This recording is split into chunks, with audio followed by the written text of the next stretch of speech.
What happens when the brute force of sin and shame come face to face with Jesus? Incredibly dramatic scene in our gospel is the account of the woman caught in adultery. You see, the scribes and Pharisees are looking for a way to trap Jesus, to find some way to accuse him, to arrest him. And they believe they've found a way. It's a very, very cruel way. But somehow they seize a woman who they catch in the very act of adultery. Very dramatic. Completely ignoring the man also involved, kind of grab the woman and they bring her to Jesus. Kind of using her as a means to trap Jesus. They bring her into the temple area, full of large crowds. Everyone can see her. Tears running down her face. The force of shame numbing her senses, numbing her body. And probably the cruelest part of all is they put her right in the middle of all the crowd and make her stand there.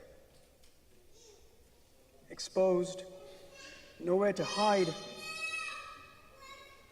And all of this just to test Jesus. It's a very dramatic scene.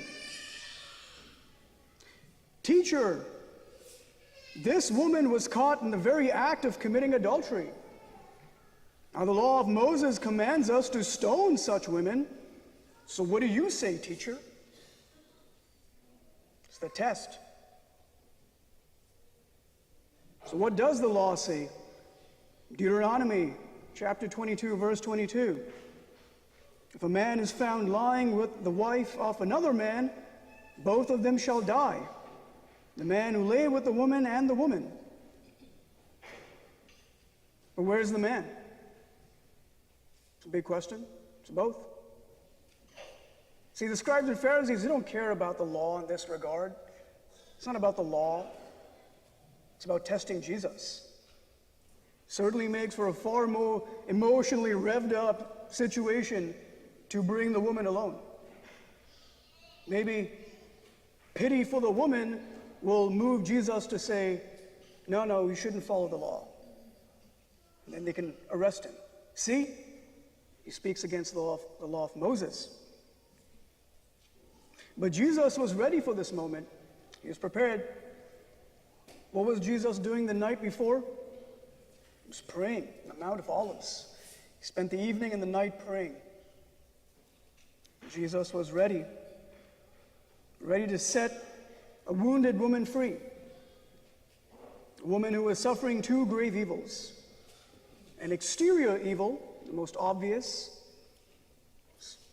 Scribes and Pharisees acting out of malice towards her. Middle of the temple area, that's her community. Like everyone can see this. Her reputation is being destroyed. It's like a death. As well as an interior evil. This one's probably more painful. Being brought in front of all the crowds and now probably realizing the reason she's in this situation is because of her infidelity to her husband. And that probably hurts more than all the rest. Two painful deaths, an interior and an exterior death. But today, Jesus will set her free from both those things. It's the power of Jesus. Let the one among you who is without sin be the first to throw a stone at her.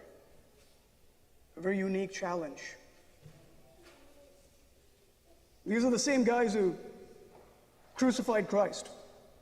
Malice. They beat him, they spat on him. Why would this faze them?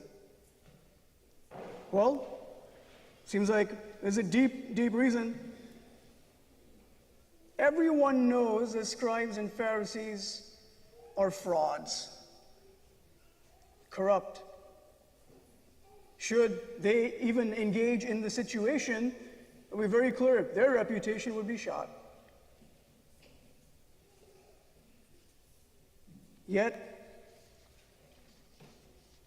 maybe something more profound is happening. Maybe it's the power of Jesus' words alone that strike terror in the hearts of those who would act out of great sin, malice spilling out of their bones. After all, also, they don't really care about the woman. It's not about the woman, it's about testing Jesus, and now they realize they failed.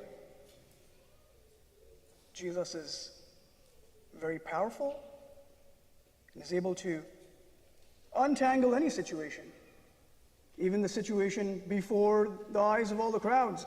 Seems like woman probably believed that that was the end. But Jesus was going to set her free. One by one, Pharisees and scribes depart, the crowds depart, realizing they've lost, but also they don't want their reputation shot. It's not worth it. Until, and this is beautiful, the words of St. Augustine, until only two remain in the scene: the sinful woman and the incarnation of mercy. Powerful. So what happens when sin and shame come face to face with the incarnation of mercy? Woman, has no one condemned you? Woman recovering from shock and unable to kind of fathom the situation. No, no one, sir. Neither do I condemn you. Go and sin no more. Freedom. He has defended her reputation, sparing her from the exterior death, giving her a new start in life. But more powerfully, he sets her free from within. Her sin is forgiven, and she can go back to her husband.